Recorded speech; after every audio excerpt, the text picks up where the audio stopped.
Focusing on the administration under Akbar's rule is pretty interesting. So Akbar divided his administration into two systems, the central and the provincial administration.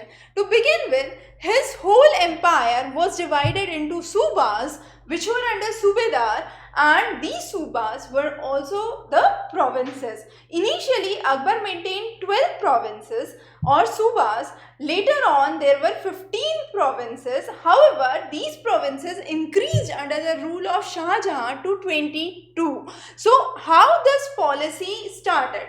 The policy was taken into account with the policies laid down by the Afghan ruler Sher Shah Suri, who was intermittently between the rule of Humayun. Akbar is known to be the first Mughal emperor who looked for welfare of all irrespective of any religion, and he very well laid down his administration into a central administration system and a provincial administration system. So these 15, as you can see, are the subas that were divided under Akbar. So Kandahar, Kabul, Lahore, Multan, Ajmer, Delhi, Agra, Awadh, Allahabad, Bihar, Bengal, Malwa, Berar, Ahmednagar, Gujarat, Golconda were the regions which were laid down under Akbar's administration. To begin with, his central administration was very unique. The revenue head was known as Wazir or Diwan. Military hold a very important position during the time of Akbar, and the head of the military was also the paymaster for all the Mansabdars, and he was known as Mir Bakshi. So Mansabdari system was a unique system of military and civilian administration laid down by Akbar, and it followed till the time of Aurangzeb, a very unique system which was laid down. Now Mir Bakshi was the head of the military, Wazir was the head of the revenue, Qazi, as we know, is the term for judge. So Chief Qazi was the chief judge. Then we had the Chief Sadar, who was the supervisor of the grants that are given to the scholars. Mir Samam, who was responsible for the imperial household, and he was in charge of the the imperial household. So he was Mir Saman, and then Vakil, as we call, were the prime minister during his time. However, there was no effective power to the prime minister that was given, and he was only a advisor or a ceremonial head. So those were the major administrative structure at the center level.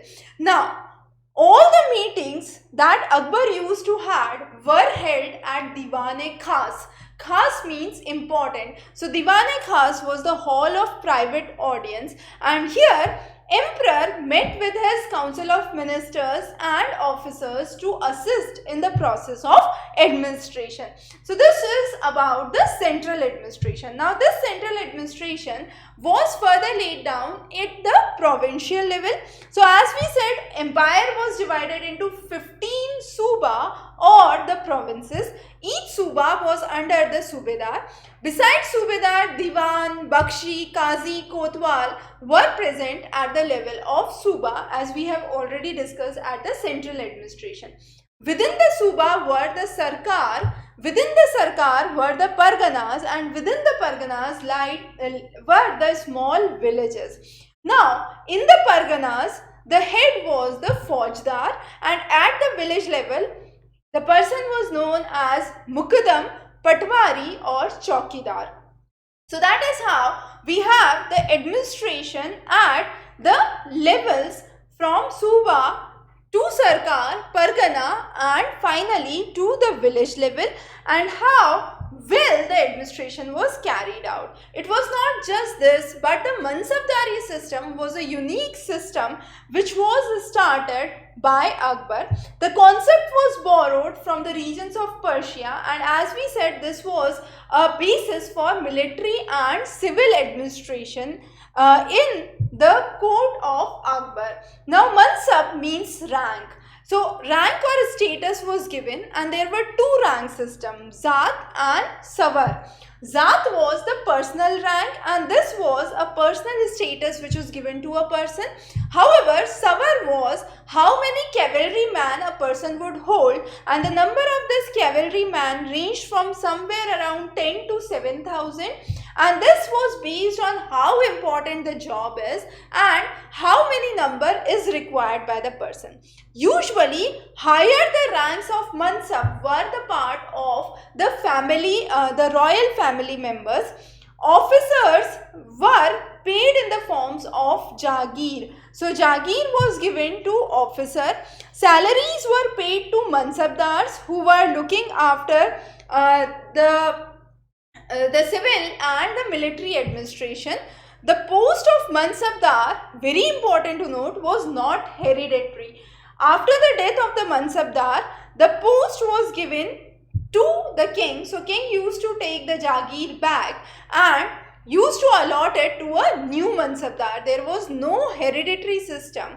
Also, as we said, the concept of Dag and Chera were revived during the period of Sher Shah Suri, which prevailed with the Alauddin Khilji, and this system was reintroduced by Akbar. And here Dag, which means the branding of horse, and roles of soldiers as Chera were introduced, and as we said initially, Mansabdari system moved on smoothly till the time of Aurangzeb. It was only after the death of Aurangzeb that Mansabdari system dissolved. So the administration and the Mansabdari system, the basis for military and civil administration, is very important under Akbar's period.